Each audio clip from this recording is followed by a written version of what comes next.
भारत की जनजातीय संस्कृति खतरे में है। स्थानीय जनजातीय समाज की परंपराओं, मान्यताओं, पूजा परंपरा, देव परंपरा पर हमला जारी है। धर्मांतरित आदिवासी अपने ही जनजातीय बंधुओं के खिलाफ चल रही कुल्हाड़ी की लकड़ी बन रहे हैं। भोला भाला जनजातीय समाज नकली आदिवासी और मसीही समाज से हर दिन काटा पीटा जा रहा है।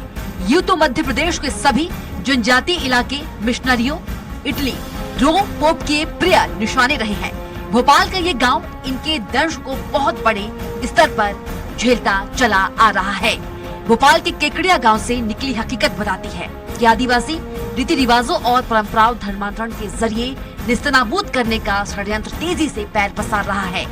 भोपाल से सटे गांव के केकड़िया में आदिवासियों के धर्मांतरण में पुलिस की भूमिका भी सवालों के घेरे में है। गांव के ही आदिवासी युवाओं के दबाव में पुलिस ने एफआईआर दर्ज कर ली, लेकिन न तो आरोपियों की गिरफ्तारी हुई, न ही किसी तरह की कोई पूछताछ या पड़ताल। स्वराज एक्सप्रेस एक बार फिर केकड़िया गांव पहुंचा। स्वराज एक्सप्रेस की पड़ताल में एक के बाद एक नए खुलासे होते चले गए।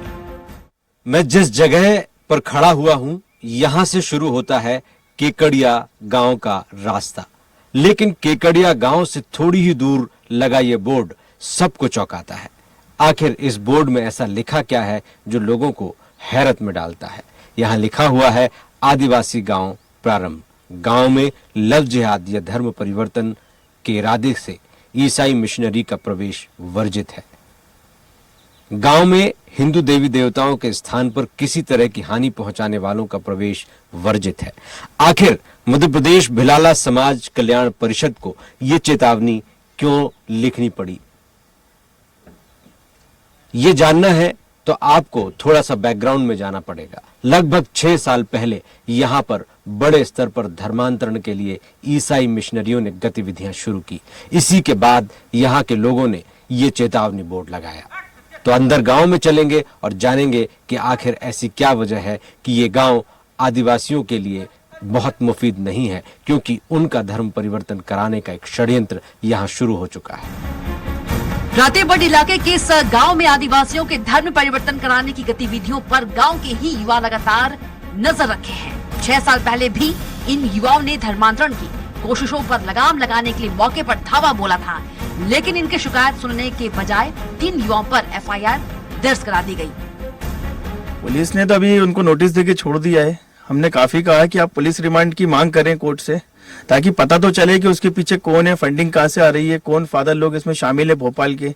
बिल्कुल मतलब बिना तार जुड़े या बिना सपोर्ट के तो ये कर नहीं सकता। तो इसके लिंक कहाँ कहाँ है, किस किस से हैं, तो इसकी पूरी जो जानकारी है वो तो सिर्फ पुलिस रिमांड जब चढ़ाएगी, उसको पुलिस रिमांड पे लेगी, तभी पता चलेगा। पुलिस रिमांड की ये लोग मांग कर नहीं रहे थाने वाले। आदिवासी गांव में लगभग 8 साल से ईसाई मिशनरी यही कुछ लोगों के जरिए अपना जाल फैला रही है। संदिग्ध गतिविधियों में लिप्त लोगों के यहाँ बाहर के लोगों का आना जाना लगा रहता है। गांव के लोग बताते हैं कि धीरे धीरे इस गिरोह में कई लोग शामिल हो चुके हैं। इतना ही नहीं, ये नेटवर्क सिर्फ इस गांव तक सीमित नहीं है। इनके रिश्तेदारों के गांवों में भी सुनियोजित ढंग से ये नेटवर्क पैर पसार चुका है। ये जनजाति समाज के बीच में जाते हैं और हमारा समाज भोला भाला है, वो उनको कुछ बहला फुसला करके और परिवर्तन करवाते हैं, धर्म परिवर्तन करवाते हैं। वो संस्कृति से ही दूर हो जाएंगे, वो अपनी परंपराओं से दूर हो जाएंगे, वो अपने जन्म से लेकर मृत्यु तक के सारे कल्चर कस्टम को भूल जाएंगे। तो फिर आप उन्हें आदिवासी कैसे डिफाइन करेंगे? अनुसूचित जनजाति में जो आदिवासी की परिभाषा है, उस परिभाषा को फलीफूल कौन करेगा? तो यह कहीं ना कहीं उनकी जो आस्था, परंपरा, रीति रिवाज, उन सबको खत्म करने का षड्यंत्र है। और जैसे आपने कहा कि भोपाल में ये हुआ, मैं कह रहा हूँ देश के ऐसे सुदूर एरियो में भी हो रहा है, लेकिन वो हमें देखना चाहिए। संयोजक आदिवासियों के अपने ही पराये होते जा रहे हैं। इस गांव में कई साल पहले ये कुचक्र शुरू हुआ था। गांव के भोले भाले लोगों और बच्चों को प्रार्थना के नाम पर बुलाना और अपने ही धर्म संस्कृति से दूर करना, इसकी विधिवत एक क्रोनोलॉजी होती है। ये ठीक उसी तरह से होता है जैसे किसी टेररिस्ट कैंप में होता है। बड़ी बात यह है कि इस सिंडिकेट के आगे सनातनी आदिवासी समुदाय असहाय नजर आता है। इसकी वजह इनके साथ स्ट्रॉन्ग पॉलिटिकल, सोशल और इकोनॉमिक सपोर्ट की कमी है। बच्चों को किताब देते थे, कुछ सिखाते थे, ऐसा करो वैसा करो। बच्चे मतलब दौड़ के जाते थे, हर गुरुवार को जाते थे। अच्छा, समझे? हमको नहीं पता है। क्या भाई हीरेलाल दिल्लान में? अब जो पता नहीं दिल्लान में के घर बच्चों में को कहाँ बुलाते थे? था। नहीं अपन बच्चों को बंद तो अभी कर कुछ लोग जाते हैं कि नहीं? नहीं, अपन को नहीं मालूम, आपने बिल्कुल दूरी कर ली? दूरी कर दिया। अच्छा, अपन भगवान को पूजा करेंगे ना यार, दूसरे भगवान को क्यों करेंगे? क्यों भैया? इससे पहले भोपाल में ही अलग अलग जगहों पर धर्मांतरण के मामले सामने आते रहे हैं। कुछ माह पहले ईसाई संस्थाओं से जुड़े लोग शिवनगर क्षेत्र में रहने वाले हिंदुओं को जबरन ईसाई बनाने के आरोप में पकड़े गए थे। छिंदवाड़ा का तामिया अंचल हो या बैतूल के आदिवासी क्षेत्र, आदिवासियों के धर्मांतरण के लिए साम दाम दंड भेद की रणनीति से काम होता है। गंभीर बीमारियां हैं, आपकी जेब में पैसा नहीं रुक रहा है या कुछ भी बीमारी है, इस टाइप की चीज़ों को लेके वो बोलता है कि आप हमारे यहाँ आके प्रार्थना कीजिए, आपकी समस्या का समाधान होगा। कुछ टाइम बाद वो खुद ही बोलने लगते हैं कि फिर आप अपना हिंदू सिस्टम जो है, परंपराएं सारी छोड़ के आपको यही अपनाना पड़ेगा, बाकी वो आपको छोड़ना पड़ेगा। तो लोग भी आदिवासी हैं, उतने पढ़े लिखे समझदार होते नहीं हैं, तो वो फिर उसी ईसाई धर्म में सम्मिलित हो जाते हैं। इस तरीके से ये लगातार चलता आ रहा है। भोपाल में बैरागढ़ के क्राइस्ट मेमोरियल स्कूल में हिंदू युवक युवतियों को लालच देकर धर्म परिवर्तन कराने का मामला सामने आया था। शिकायत के बाद पुलिस ने यहां से बाप बेटी समेत 4 लोगों को गिरफ्तार किया, जबकि स्कूल संचालक फरार हो गया। मध्य प्रदेश के सिवनी जिले के आदिगांव थाना क्षेत्र के डाला गांव में धर्मांतरण का मामला सामने आया। पुलिस ने धार्मिक स्वतंत्रता अधिनियम के तहत मामला दर्ज कर 8 लोगों को गिरफ्तार किया। सतना जिले के अमरपाटन में स्थित कुछ बंदिया मोहल्ला कभी दलितों की बस्ती थी, लेकिन अब यहाँ अधिकांश ईसाई रहते हैं। वजह यह है कि समाज के अधिकांश सदस्यों का धर्मांतरण हो चुका है। धर्मांतरण का ये काम चर्च ऑफ नॉर्थ इंडिया के जबलपुर डायोसिस ने किया। अमरपाटन में उसके सेंट स्टीफन चर्च ने ये काम किया। संघ का मानना है कि मध्य प्रदेश में भी मामला सीमाएं लांघ चुका है।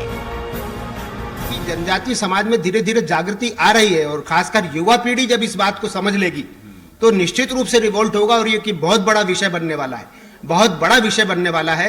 अनुसूचित जाति से भी बड़ा विषय अनुसूचित जनजाति का बन जाएगा ये, और इसकी तरफ सरकार को तुरंत ध्यान देना चाहिए।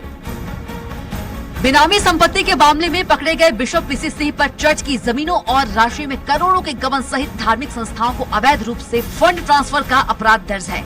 जांच में बिशप की सरपरस्ती में जबलपुर डायोसिस द्वारा करवाए गए धर्मांतरण के मामले भी खुलने लगे हैं। दमोह जिले का ईशो भवन आश्रम धर्मांतरण का केंद्र बना हुआ था। धर्मांतरण कराने वाली संस्था केरल की है।